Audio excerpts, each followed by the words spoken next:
So I kind of started something. Tea with Tindy. I'm Tindy and this is my tea. Now make sure that you sit down because I've got some tea to spill. Now, why did I start tea with Tindy? I have a lot to say and a lot of tea to spill. Hence why tea with Tindy. So welcome to my channel. Before we start, guys, make sure that you like, subscribe and comment hi. Now today's episode is called Behind the Filter. It's about real talk on social media versus reality. Now, I would like to start this episode off with a quote. We are what we pretend to be, so we have to be careful who we pretend to be.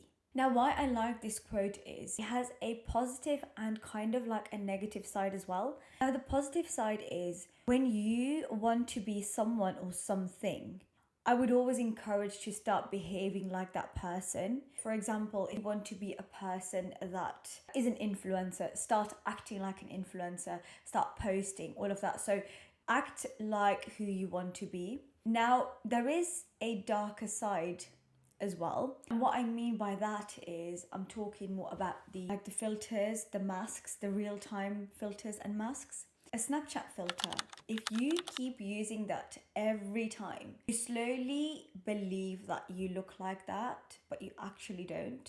Now, this is also with like when you start putting up a persona or like an alter ego. I've never actually understood what alter ego was. I know some people that have spoken about this online and they've actually mentioned that when they are online or when they are like in a certain setting that they use that alter ego. I don't really understand what that means. I think that is what I want to talk about. I kind of always thought that what you see is what you get. Big mistake. I used to think anyone that I used to see on social media and then meet in real life, they would be exactly the same, which is not true. 100% not true. I think it was one of the biggest shocks for me, especially like once I became an influencer. Like, we can twist and turn however we want, but I am perceived as an influencer in the nicest way possible, guys. Like, I worked really hard to get where I am. Still not there, but that is what this quote reflects, and that is what this episode is going to be about. Now, first I want to talk about social media in general. So Instagram, TikTok, YouTube, Snapchat, whatever platform is out there. Social media is not someone's real life. Even if people are vlogging or even if people are sharing what they have eaten in a day or what they do in a day, it's not real life. I have filmed a lot of videos and a lot of vlogs where I have on purposely not showed you how I felt that day, what news I got that day, what I have actually been going through. So even if you think, oh, that influencer or that person that's sharing their life online is actually a very happy person or an open book, like I know everything about them, trust me when I tell you, you don't at all. Like, I cannot even explain to you how hard 2025 was for me. Not even 2025, guys. In general, I feel like the moment I moved to England, it wasn't easy for me. It was never easy. I made it look easy, and I'm quite brave, and I've always thought, look at the bright side of life, and I try to keep doing that as well. But you know what? Sometimes it gets really hard. This is the reason why I started this podcast, because I was like, 2026 is going to be about mental health, taking care of myself, but also slowing down a lot. And that will also mean not going to the newest and the most trendiest events, or like not being where every influencer is, or not wearing what everyone is wearing, or like not being part of every trend, not being part of everything that everyone else is supposed to be going through. And I think with taking a step back, it has really helped my mental health and my peace. I want to share positive things on my social media because, guys, there is a reason why I don't watch the news. The world is a horrible place and people can be horrible. I do want you to know, guys, that whatever you see in social media, whenever you follow someone, and you think, oh my god, they have the best life ever, like the flashiest bags, the nicest cars, most beautiful clothes, like they've got a face card that's a 10 out of 10. Let me tell you something, guys, you do not know what that person is actually going through. And if they don't want you to know, you won't know. And I don't want to like hint that I'm like hiding a massive secret. No, I'm not. I'm just saying, for example, when I went to Belgium and I came back to England, the first 2-3 weeks, I was super depressed because I actually missed my family.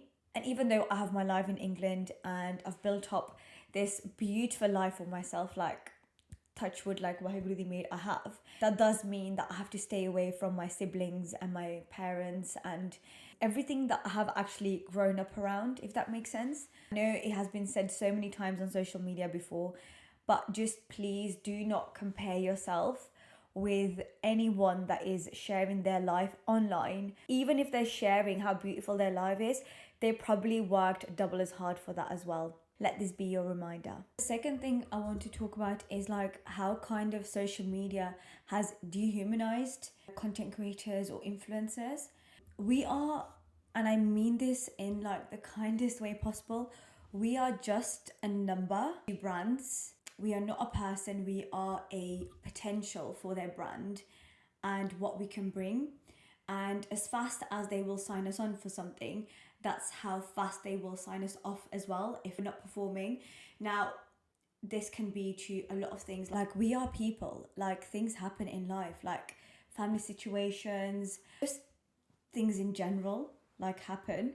And I think that is a really big thing that I do want to work on this year as well. Like any brands that I do work with this year, 100% it's all about performance, but I also want to make sure that this brand is aware that I'm a human being, and not only aware that I'm a human being, but also like that they know my name, that they know my story, that they know I'm not born and bred in England, you know what I mean? Like that they actually know the person who they're working with.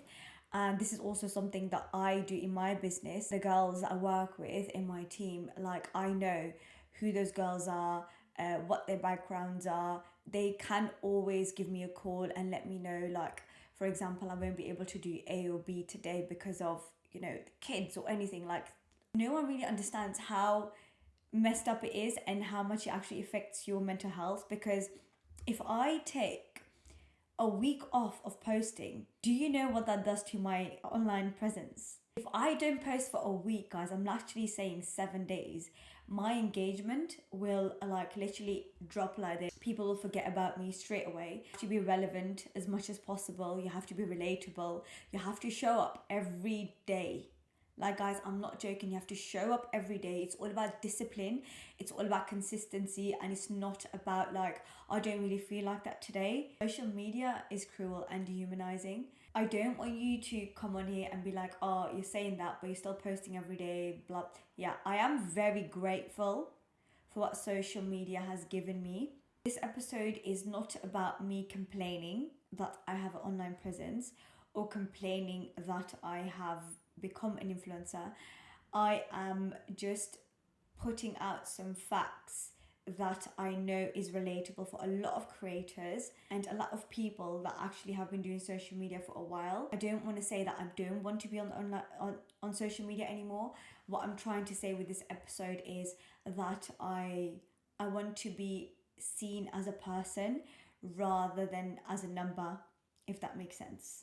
Sorry guys, I just have to reply to my sister. I'm a big sister, you know, I have to be there for my family. Also, going further on the dehumanizing part is that I really want to be real on social media, but I also feel like social media is not very forgiving.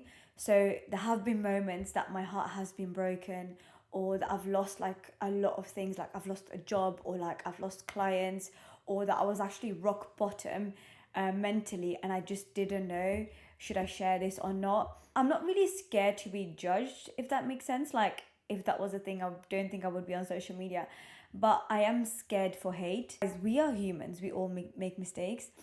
And I've actually made some mistakes in the past as well. And not with bad intentions. And I do think intentions matter. I've actually had death threats, people messaging me saying like, oh, I'm going to find you, I'm going to... And I'm just like, okay, so I said something on social media that potentially has hurt someone, but I didn't mean it like that, but you're gonna but there are like actual horrible people walking around and you're not gonna do nothing about that. That's the only part that I find really hard to actually open up on social media. Like the amount of times I've actually filmed a video, posted it with my own opinion, and then after like 100 views I've deleted it because I was like, oh no, people can actually see it like this, or they can start thinking like this, or they might take it out of context and like say that I'm a horrible person or whatever. I'm going to try and not care as much and try and share my honest opinions like I used to. Like when you grow older, guys, and trust me,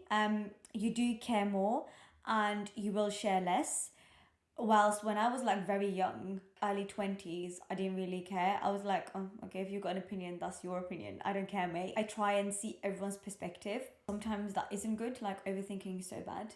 But yeah, guys, so you will be definitely seeing more kind of like real content, more like mental health based as well. Another thing I really want to talk about is like when I said social media isn't real, I do mean that, guys. I'm not even joking. Everyone edits their photos. Everyone, every creator out there.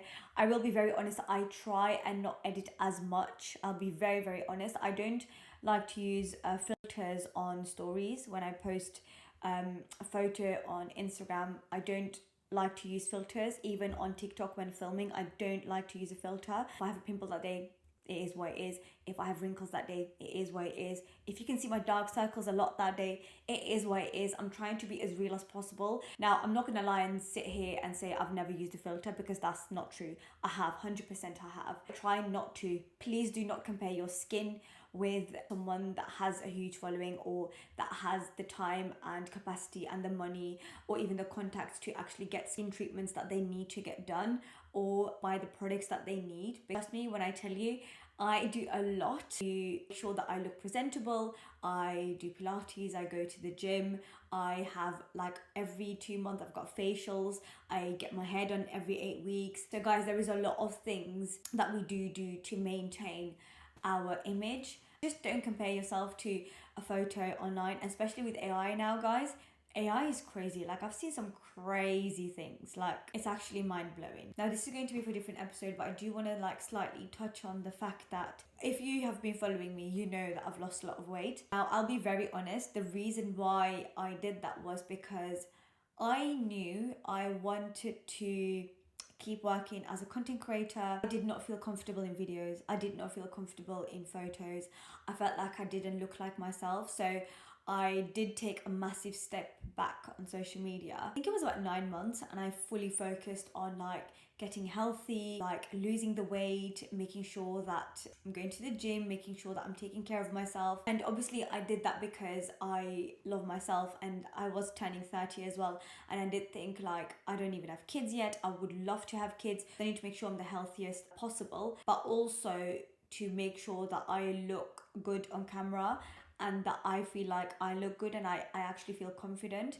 So it was more like a confidence thing. There is nothing worse than your job being every day on camera and not liking the way that you look. It's really hard to say that out loud actually, guys, because it is very real, and also like I've never actually said it out loud. I have thought about it, and I know that that was my motivation behind me getting healthy and losing weight. Like saying it out loud is actually crazy because it kind of sounds messed up as well. I do want to say, guys, it's not necessarily like the way people look at me or the people would think about me or the people would perceive me. It's more about like how I felt when filming, how confident I felt when someone took a photo of me. Yeah, it was more for myself, but I feel like I was very strict on myself as well, because looking back, I still looked gorgeous. Like I was just myself, you know. Loved myself. I just wish I wasn't as hard on myself as I was back then, if that makes sense. I think this is going to be the end of the first episode. I will be recording an episode every week, and I will be posting this every week as well on my YouTube. So make sure that you subscribe and like and comment if you do relate or if you have any questions. Everyone is going through something. Some things are bigger than others, but like no one is perfect and no one has a perfect life, and that's fine. Like, we are human beings and we go through things, and that is completely fine. Just be like graceful and just double tap and leave a heart, because you know what? Sometimes it actually makes someone's day. So, guys, thank you so much for watching. I hope you enjoyed this episode. Make sure that you double tap in, sharing, liking, and yeah, subscribe. And I'll see you next week. Bye.